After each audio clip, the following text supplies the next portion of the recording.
la voix porte, comme on a dit tout à l'heure, vous posez la question à propos de la lettre, le signe, la calligraphie. C'est tout un monde qui a été mal perçu par beaucoup de gens, que ce soit en Tunisie ou ailleurs, et surtout dans les pays arabes autour de la Méditerranée.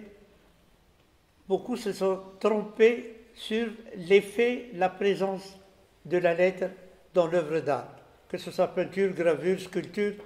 Et ils ont fait une erreur monumentale en confondant la calligraphie classique d'école, qui a été héritée depuis des siècles et répétée, et la présence du signe en tant que signe libre dans une œuvre d'art, dans un concept, si l'on veut, à partir de la peinture et des études réalisées dans l'histoire de l'art en Occident et quelque part en Orient pour certaines raisons. Dans mon cas précis, ça a été une décision a priori. Ça n'a pas été un cheminement ou une hésitation. Ça a été a priori éliminer le lisible et travailler à propos de ce que j'appelle l'informel, la présence du signe en tant qu'art et non pas en tant que porteur de mots, de verbes et de messages. Voilà, tout simplement. Et donc, j'ai essayé de travailler, je continue à travailler sur la morphologie de la lettre, la beauté de la lettre, et non pas sa présence au sein d'un mot, d'un verbe, d'une conception qui revient à la calligraphie classique. Ce qui m'avait toujours étonné, c'est que ça fait des siècles que, au moins dans notre région, que nous répétons ce qui a été fait par les autres. Si il y a vraiment, je parle de siècles, des femmes et des hommes avaient écrit, imaginé, calligraphié pour leur société, le répéter aujourd'hui, ça devient une mimique terrible qui ne donne absolument aucune ouverture sur la recherche actuelle avec ce qui se fait de partout au monde. Seulement, un détail très important, c'est qu'au monde arabe, on a réfléchi à la lettre pour sa présence dans l'œuvre d'art, vient à partir d'une influence en Occident, où certains Occidentaux, je prends le cas des lettristes, qui ont travaillé autour de Isidore Isou, qui ont beaucoup travaillé, jusqu'à Apollinaire qui a fait les calligrammes. Il y a eu beaucoup de recherches qui s'étaient jusqu'à Matthieu, qui a fait de la gestuelle, jusqu'à essoufflement, jusqu'à l'arrêt. Il y a eu de la poésie. On a trouvé que la calligraphie latine a donné plus pour la lecture, comme Apollinaire, comme j'ai dit Apollinaire, le top pour moi, à mes yeux, pour la recherche, c'est Michaud. Et ça a été une inter-influence directe ou indirecte. C'est une prise de conscience profonde de ce qui s'était fait en Occident, surtout ce qui m'a intéressé, ces trois pôles importants, Miro, Kandinsky et Paul Klee. C'est à partir de cette trilogie esthétique, dans leur recherche esthétique, que j'ai réfléchi énormément, puis la découverte pour moi importante de l'art contemporain en Asie, en Corée, en Chine et au Japon. C'est un peu mon cheminement en parallèle avec ce qui se fait, et jusqu'à présent, on ne sait pas comment, surtout dans notre univers à nous, on ne sait pas qu'est-ce qu'on faut coller comme étiquette sur mon œuvre. On parle de calligraphe parce qu'il ne trouve pas d'autres mots.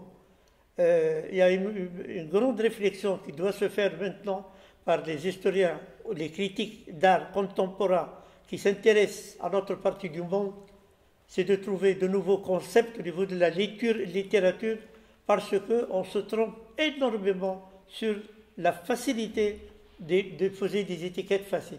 C'est pour ça qu'au Proche-Orient, lorsque je bouge, on utilise le mot calligraphe sans savoir pourquoi. Dès qu'on voit la lettre, on parle de calligraphie, alors que ce n'est pas du tout l'art de la calligraphie au sens classique du terme.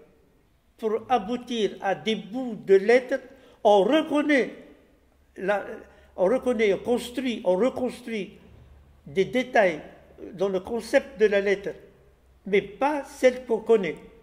Et c'est ça a été ce qui nous plonge automatiquement dans le concept d'art contemporain, d'art moderne, en touchant à la lettre.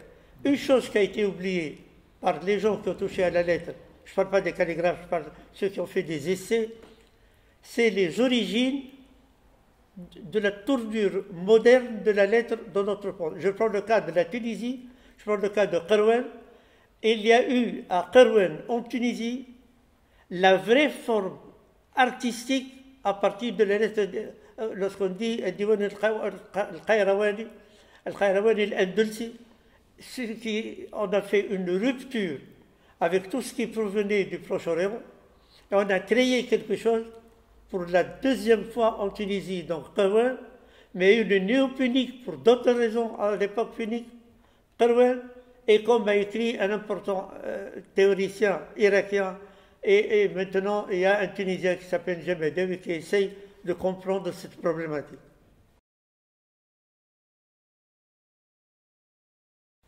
Ça a été, je crois que nous étions ensemble lorsqu'on a invité Butor et Jamel Dembechir, et on a parlé de déstructuration-action.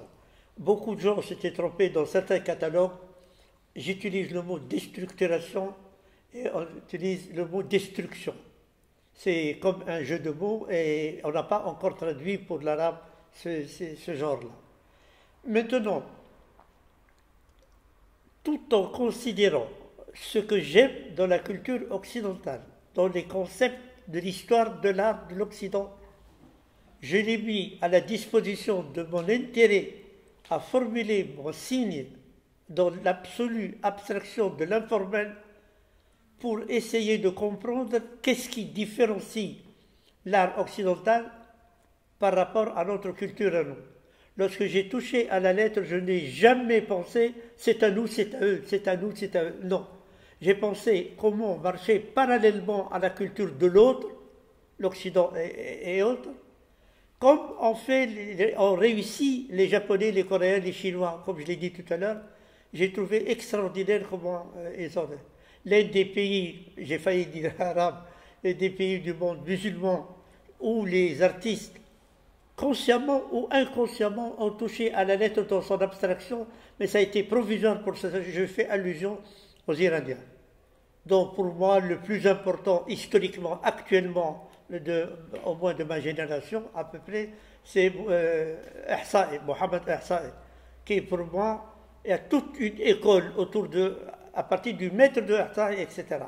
Et ce n'est pas pour rien que ma rencontre avec l'incontournable Michel Tapier, l'homme qui a inventé le mot art autre, c'est lui qui m'avait fait rencontrer ces artistes-là et dont la réflexion m'était venue crescendo. C'est extraordinaire ma prise de conscience entre comment réaliser une œuvre à partir du signe dont on reconnaît les origines culturelles et la provenance. Je prends le cas de Maître Imaï, dont j'étudiais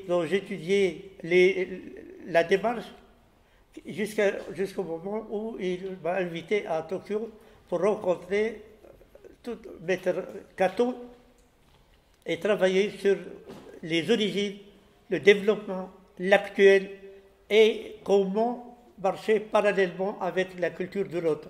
Qu'est-ce qui s'est arrêté quelque part? Moi, ce qui m'a le plus influencé dans ma démarche, dans ma littérature, dans ma découverte muséologique, c'est Kandinsky. Kandinsky, Biro, Forclay, comme j'ai dit tout à l'heure, je les prends en considération et comment marcher parallèlement à ces données. Comment marcher parallèlement, comment dire quelque chose dans notre société sans toucher à une chose dangereuse qui a été proclamée par certains, la rupture, ce que nous appelons la rupture épistémologique.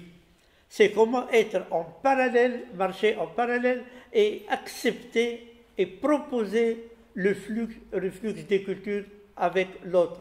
Marcher parallèlement et non pas rompre la rupture épistémologique. Ça a beaucoup travaillé tout à l'heure, il fallait du psychologique, et c'est dans ce sens-là que... Prendre sa liberté par rapport à ce nous, à ce patrimoine, parce qu'on a eu des étapes extraordinaires. Tu te souviens, je crois qu'on a fait partie un peu des mêmes cercles. Alors, il y a eu un moment où on a beaucoup parlé de patrimoine Asala, quelle erreur! Le jour où je m'étais aperçu, avec certainement d'autres gens comme moi, que la quête de l'identité seule, si on n'avait que ça en face de nous, ne mène qu'au cloisonnement, et à l'enfermement et au suicide, si l'on ose dire. Comment sortir de ce dilemme-là? Comment être soi-même avec les autres et composer avec les autres dans un concept contemporain? Et nous n'avons rien trouvé qui nous identifie à quelque chose. Le jour où on s'est rendu compte que les pyramides d'Égypte n'appartenaient pas seulement au Nil et à l'Égypte, et que c'est un patrimoine universel, on a peut-être compris, lorsqu'on se promène dans un pays ce que j'appelle musée à cœur ouvert, la Tunisie. Parce que je ne sais plus où je racontais comment on emmenait les enfants, dans mon cas, je crois. On les faisait, il y a des colonnes de marbre et de granit à Carthage. Je prends au terme d'Antona. Et on emmenait les enfants, on disait, fermez les yeux et marchez pieds nus sur les colonnes. Et il faut apprendre par cœur à dire c'est torsadé, c'est cannelé, c'est torsadé, cannelé. Peut-être ça rappelle. Ça, c'est extraordinaire. Le dire en Occident, qu'on a appris aux enfants à reconnaître en marchant sur une colonne torsadée ou cannelée, c'est extraordinairement en plein. La culture, c'est ça. La culture, ce n'est pas autre chose. C'est prendre conscience de l'universalité de la culture. Comment nous sommes des témoins uniquement et non pas des propriétaires. Nous sommes des témoins d'une culture. Comment être, se sentir dans le tourbillon fou de l'universalité, être dans l'universel avec un témoignage d'un endroit spécifique, d'une donnée spécifique d'un endroit.